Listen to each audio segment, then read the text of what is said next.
So today we're going to talk about the DC Universe, or the DCEU. Now, more than anything, I don't want to make this piece a whole, like, let's slam the DCEU. There's a million other videos out there that are about what went wrong Yeah. Oh, something's definitely bleeding. and who people are blaming, but for the most part, I want to make this video about what I would do if I was in charge of the DC Universe film franchise. What I would do if I was the Kevin Feige of the DCEU. Now, I know that term was coined as a joke, poking fun at Warner Brothers' rush to make their own cinematic universe, but it's a joke that landed and it fits quite well. First things first, am I a DC fan? And the answer to that is yes. DC houses my favorite comic book character of all time, Superman, and I lean more towards their stories. Now, that's not to say that I don't like Marvel, because I love Marvel. I love Marvel and DC both, but I do lean more towards the DC story. The next question, of course, do I like DC films? So, no. Now, Superman is my favorite character, and I think the most justice Superman's ever gotten has been Superman 1 and 2 with Christopher Reeves and Smallville.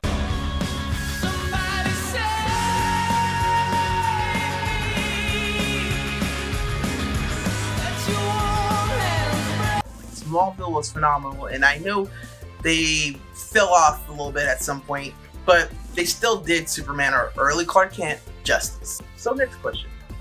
Do I feel like DC went wrong when they started their filming? The answer to that is yes. I remember really being excited for Man of Steel. And when I saw it, I thought it was trash. I mean, there's a million and one reasons why I think Man of Steel was trash, but it was just trash. BVS happened, and that was trash, and then Wonder Woman happened, and unpopular opinion, Wonder Woman was trash to me. The one thing I thought was awesome was Aquaman. I dig it.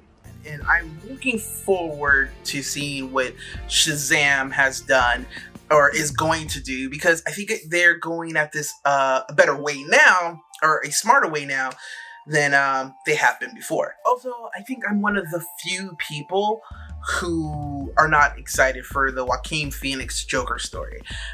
Will I see it? Of course. I'll support DC. Again, I'm a fan of DC. Do I think it's smart? No. I feel trying to capture or recapture what Heath Ledger did for Joker is a giant misstep. First of all, Nolan's not directing it, and of course, Heath Ledger isn't here to be recasted and recapture the amazing gold that spilled out of this guy's mouth and persona. You have nothing to threaten me with. Nothing to do with all your strength. So where did they go wrong? And where would I change it? First off, Zack Snyder. Now, I don't know whose idea this was, but hiring somebody who publicly came out saying that he didn't want to take this on and he enjoyed destroying the idea of Superman, putting him in charge of Superman was a horrible decision. Wanting to build a franchise around Superman was a great decision, just executed in the wrong way.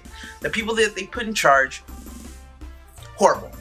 So who would I have put in charge? So if we get down to who I would put in charge, we gotta dive into what my philosophy is on Superman. And there are multiple different philosophies. People have different perspectives of Superman, but I totally feel that my perspective is right. How human of me. And it's not some weird Kill Bill reference to what he horribly thinks what Superman's about. This is my philosophy on Superman. Now, I don't know if it's purposely written this way. And to be honest, it's written this way because of who he is, but I don't think a lot of people have noticed this.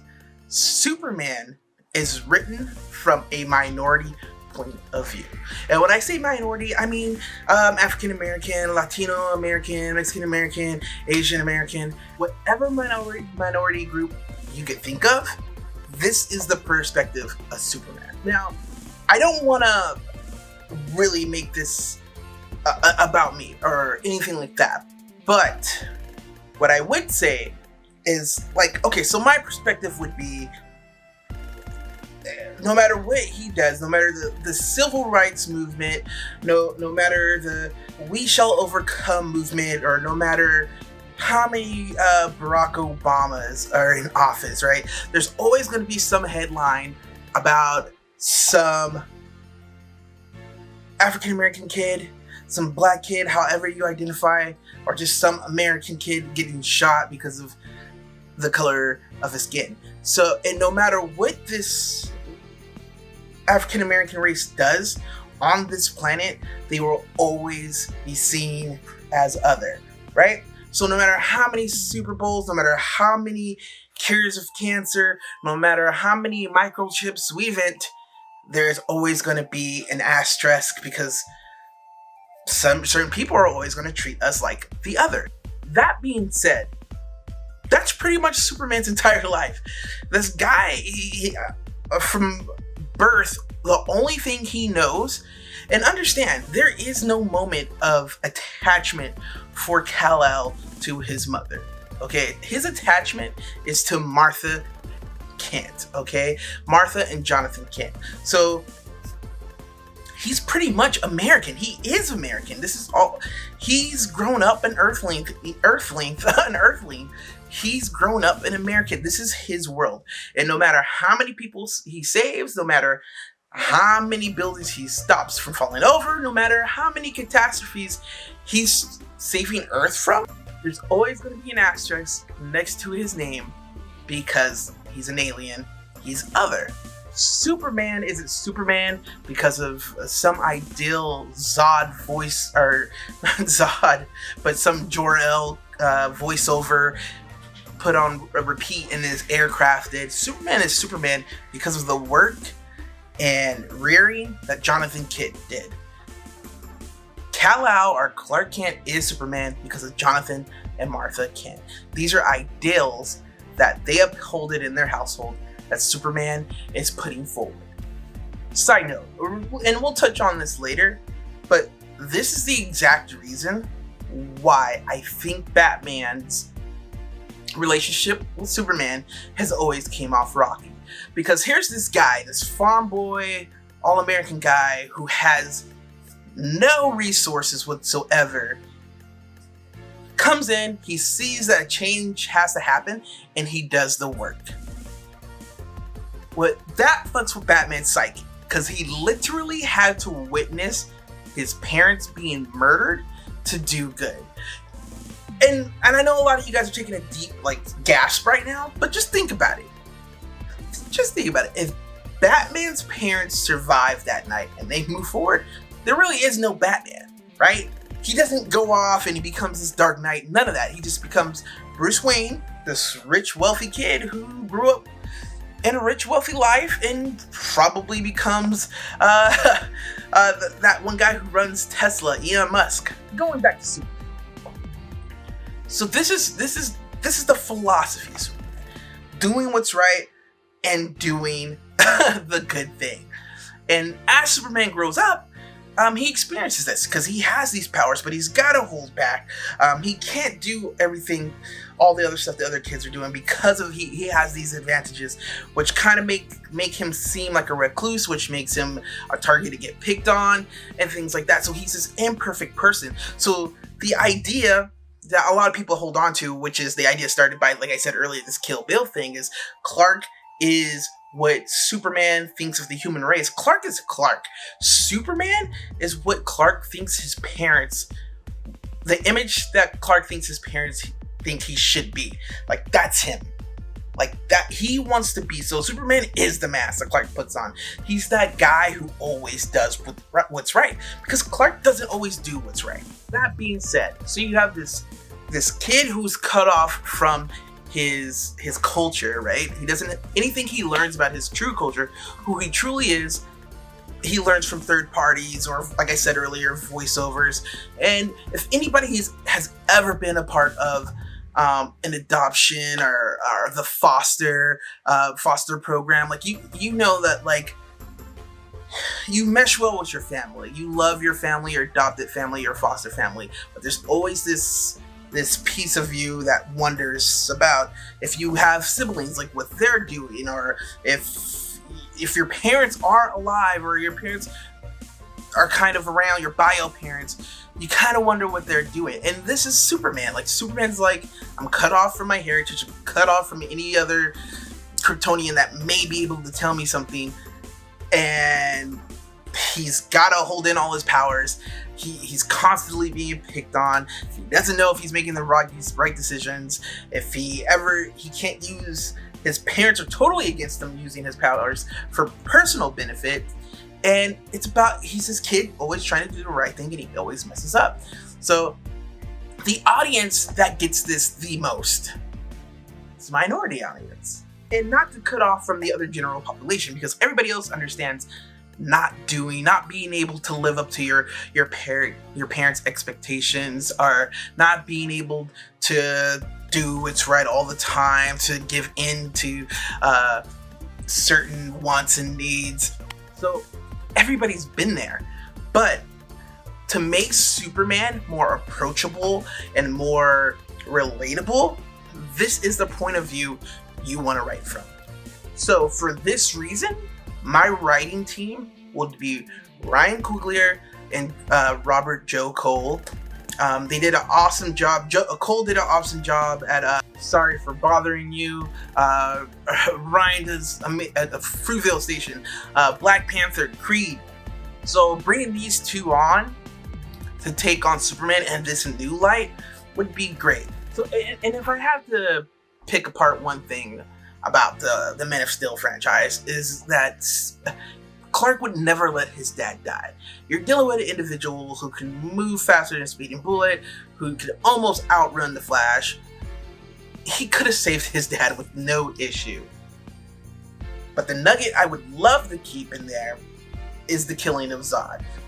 And I know some of you guys, again, are might taking that deep gasp, but taking that approach and making it a teachable moment for this, like I said, this all-American kid who's now taking on this bigger persona, he has to learn. This is the moment that that Superman learns that he's killed and he doesn't like the feeling of killing. He never wants to have that feeling or that guilt of taking another life. But this is also a teachable moment to himself, that he identifies more with humanity than he does Kryptonian. So back to Joe Cole and Ryan Coogler. They would be the ones that I would task with directing and writing my new Superman story. And we wouldn't focus so much on his background, and we sure as hell can do some weird CGI mess of Krypton. But telling his story more about the years after college, because for the most part, people think like Clark went to high school and then became a news reporter. As we know, if we're gonna base this in this world, that just doesn't happen. So following Clark during his college years on up to his transfer over to the big time of Metropolis, and him honing his powers and stopping small crimes and things like that, make it, again, more engaging. Like, for my sake in my world, for the sake of interest, let me tell you how I would adapt my Superman world. These are some of the books that I would be going for.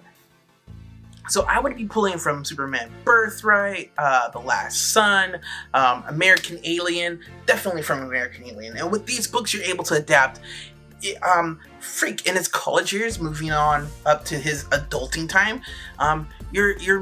He's bumping into people like Lex Luthor. He's bumping into people like Bruce Wayne earlier on.